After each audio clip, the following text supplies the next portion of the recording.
Hi everyone. You may remember that a couple of weeks ago it was revealed that sharia courts are now operating here in Britain with the full backing of the law, even though they discriminate against women as a matter of course. And what this means is that those women who are intimidated into using these courts, as some of them will be, and everyone knows it, they will now find that they have the full weight of the British legal system lined up against them, alongside the patriarchal bigotry in their own communities.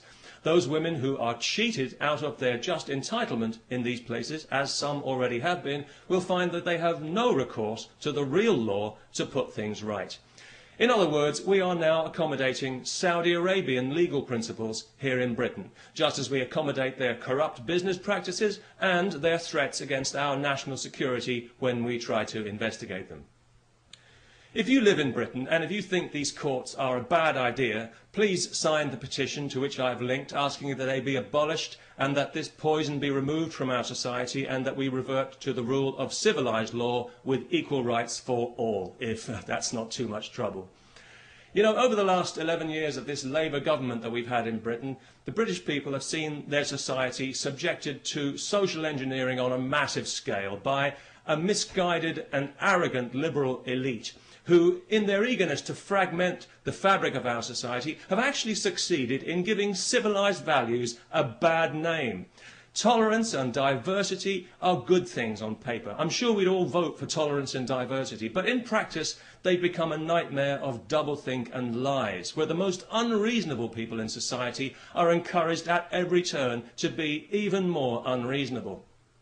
A case in point, just this week, some idiot from Saudi Arabia is being allowed to sue a supermarket because he was required to handle alcohol as part of his job, despite being told this when he took the job, and despite the fact that thousands of Muslims in Britain handle alcohol every day when they sell it in their corner shops to people like me. I do find it quite ironic that Islam forbids intoxication when you consider how many Muslims are seemingly so intoxicated by their religion, especially in Saudi Arabia. So it was no surprise to me to hear that this idiot was from Saudi Arabia, because I think we all know that that entire country is mentally ill. The Saudis would have us believe that theirs is the purest form of Islam. Well, I don't know about that, but it's certainly the nuttiest form. It's barking mad, if you'll pardon the canine metaphor, and it's pig ignorant, even if you won't.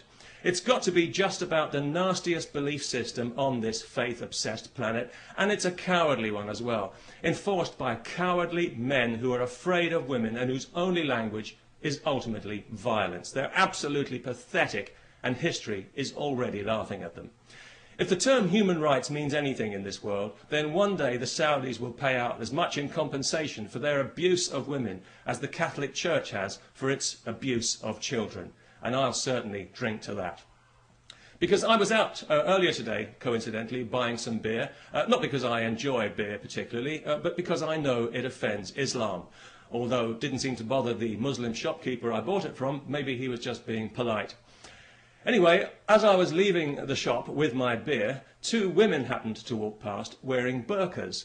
Nothing too unusual about that, not anymore, not in London anyway, and nobody really paid it much attention, apart from one small child who I overheard describing them to her mother as letterbox ladies, which I thought was actually quite inventive and rather charming. But of course it was also deeply offensive, so we had the child put to death.